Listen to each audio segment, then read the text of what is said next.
Los wordt het met Gelukkig weer samen.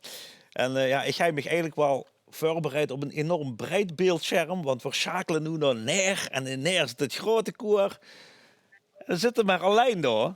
Ha. Ah, Henk, Wie veel ze dicht zongen die andere 32 man van het grote koor? die zin niet hier. Nee, dat zie ik, We ja. horen, we horen ons net zoals altijd keurig aan de regels. En dat doen we nu ook. Wat voor nummer heb je toe trouwens? Kan je even omdraaien, jongens? Dan staat ik op de rug of Dat niet? ken ik gewoon. Op aan de kumpen, hè. Ja. Oeh, nummer 10. Ja. Nummer 10. Hey, maar het grote koor, dat is dus echt wel een club die normaal niet in een coronabubbel past. Wie is er gevasteloven tot nu toe? Vooral op afstand. Ja. En vooral oefenen in cohortes, hè. Ja, wie gaat dat dan? Wij hebben groepen gemaakt en in groepen doen we oefenen. En vooral auto's oefenen. Vooral playbacken en dan oefenen. En dan moeten ze inzingen en dan moeten wij controleren of het goed gaat. Hey, je hebt altijd toch wel ingewikkelde choreografieën, want ik ken helemaal niks van dansen. Maar mij verbaast altijd dat je toch altijd wel gelijk optrekt in wat je op het podium doet. Dus er zit heel erg oefening in. Wie doet je dat dan instuderen?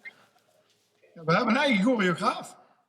Die maakt voor ons de danspasjes. En dan beginnen we in de zomer te oefenen. Ja, en tegen de tijd dat het carnaval is, dan zit dat een beetje. Alleen, ja, wie beter de danspasjes zitten, wie weer dat ze bij ons naar voren komt. Dus die oefenen, die achterste ribio's, die oefenen altijd heel vuil. En dan hopen ze altijd dat ze naar de tweede rie kunnen komen. Om dan ook meer in beeld te kunnen komen. Echt waar. Had ze dat ooit gedacht, wie je ooit met dat grote koor begon, dat je er zo serieus mee bezig zou kunnen zijn? Want de zes met een gekke slag, maar ik weet dat dat de tierische ernst is bij jullie, hè? Absoluut, absoluut. Als we ergens voor gaan, gaan we ergens voor.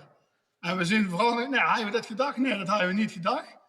Maar we hebben wel gedacht dat we met deze groep die we nu hebben, en natuurlijk is er wel wat verandering geweest, maar hebben we wel gedacht dat we lang bijeen zouden blijven.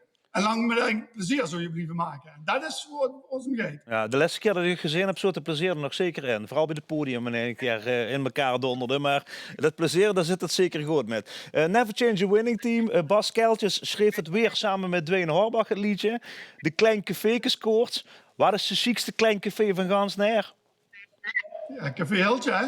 Oké, goed. Dan gaan we doorheen. Dan doen we samen met het grote koor en liedje nummer 21. Uitkomend voor Neer. De Klein Café gescoord.